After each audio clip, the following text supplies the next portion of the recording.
Ako nga po pala si Mely Di Mesa, taga Mabacaw, Maragondon, Cavite. Tunay na napakabuti po ng product na ito kung bakit po ako napapunta rito. Yung pong inayaw-ayaw ko, talagang naandito na po ako ngayon. Salamat po sa Panginoon at sa mga nag-invite sa akin. Ako po noong dati ay nagtatago pa po sa mga nag-i-invite sa akin. Baka po naranasan nyo din yon, yung gayong pagtaguan nyo po yung mga nag-i-invite sa inyo. Pero noon po na nalaman ko ang kagandahan po ng product na ito, yung pong mga nag-invite sa akin, ngayon po pinasasalamatan ko. Kaya ako pinagpapasalamat sa pamilya po ni na Pastor Wilmar, kaya sina Sir Fred po. Napakaganda po na nangyayari sa buhay ko kasi po, kung hindi pa pala ako nagkasakit, hindi ako mapapapunta dito sa product ng Berry Barley. Napakaganda po ang nangyari sa buhay ko kasi ako po ay nagkasakit 5 taon. Halos po yung kalahating katawan ko nangimay, nangitim po yung dulo ng daliri ko. Nawala na po ako ng pag-asa na ako'y mabuhay. Pero sa kagandahan po ng Berry Barley, sa kakulitan po ni na Pastor Wilmar at ni Ma'am Mylene, talaga po na hindi ako tinigilan. Sabi ko nga po, napakakukulit ng mga tao na ito.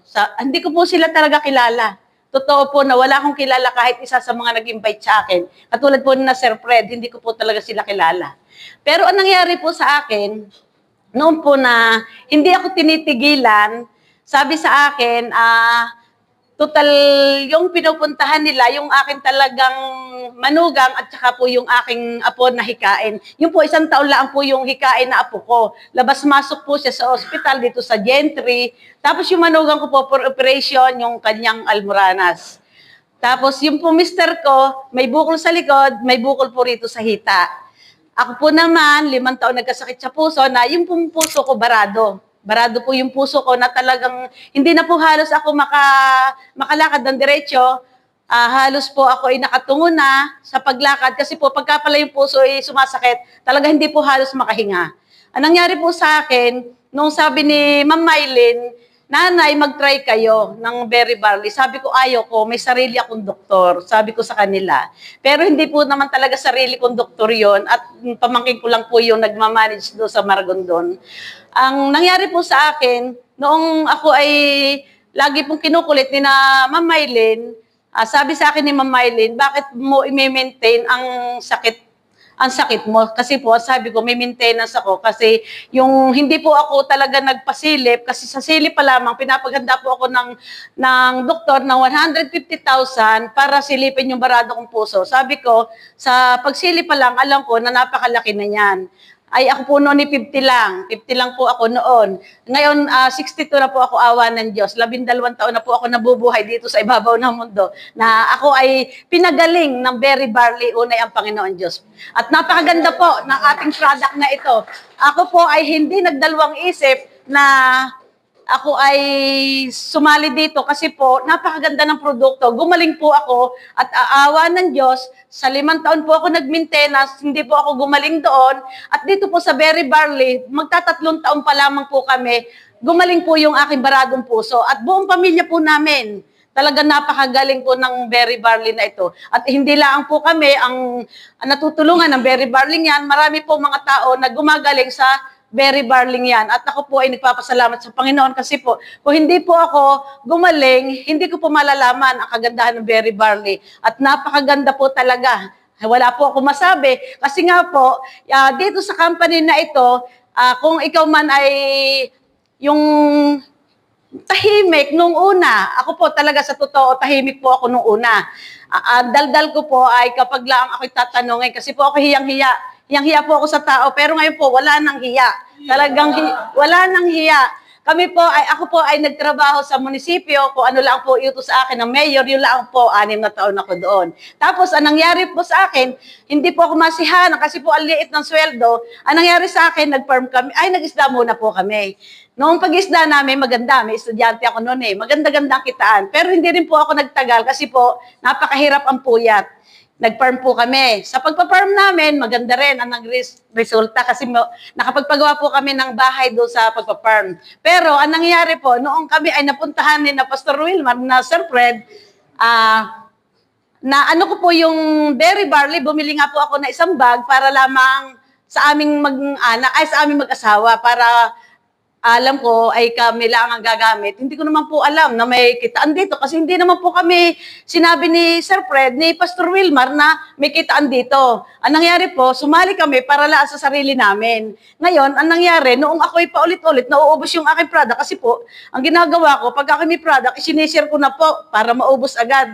Ang ginawa ko, benta kami. Tapos, sino makabenta? Mga 2 linggo po na ayos yung Gcash si Tatay Ador, nakita ko may 17,000.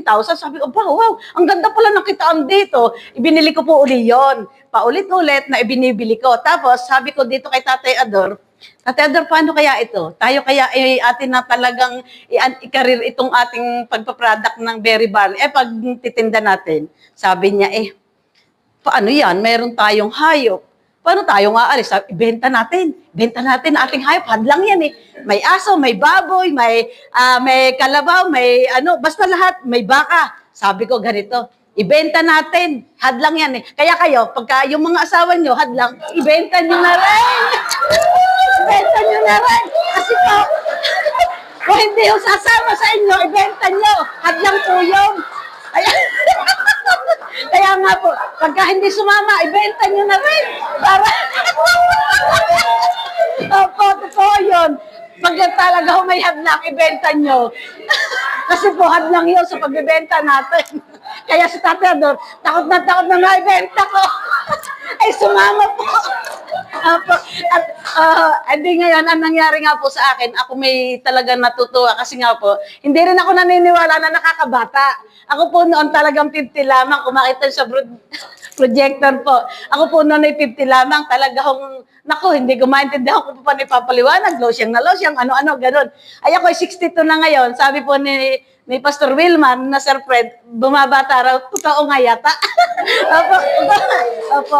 At ang maganda po niyan, ay ako'y gumaling. Wala na po ako maintenance. Kahit mula nung ako'y nag-take nito, magtatatlo na taon kami sa July, wala na po ako maintenance, gumaling. Tapos after 4 months, nakabili po, hindi ko muna sabi nakabili. Nakakuha po kami ng Innova. Kaya sabi ko nga po, napakaganda nga po pala ng kitaan kasi nga po, yung aming inihuhulog, doon po namin kinukuha sa berry barley. Kaya hindi kami maaari ni Tatay Ador tumigil. Baka hindi makapaghulog. Kaya ganito po ang mangyari talaga sa buhay natin. Kapag tayo po'y masipag, makakamit natin yung ating po mga gustong marating. At ayaw ko na pong pagdaanan yung hirap na nangyari sa amin. Kasi po noong kami nga ay nagpa-farm, talagang hirap na hirap po kami mag-asawa. Kami lang nagtatrabaho, ayaw namin kumuha ng upahan kasi pag gumawa ka ng upahan tamad, ay talaga po sayang ibabayad. Kaya sabi ko nga kay Tatay Ador, na eto na, maganda na ito, ayaw na namin balikan. Yung pinaghirapan namin, bagamat kami napunta pa rin sa bukid, yung titibala ng saging, makikiano sa mga anak ko, ganun ang nangyayari.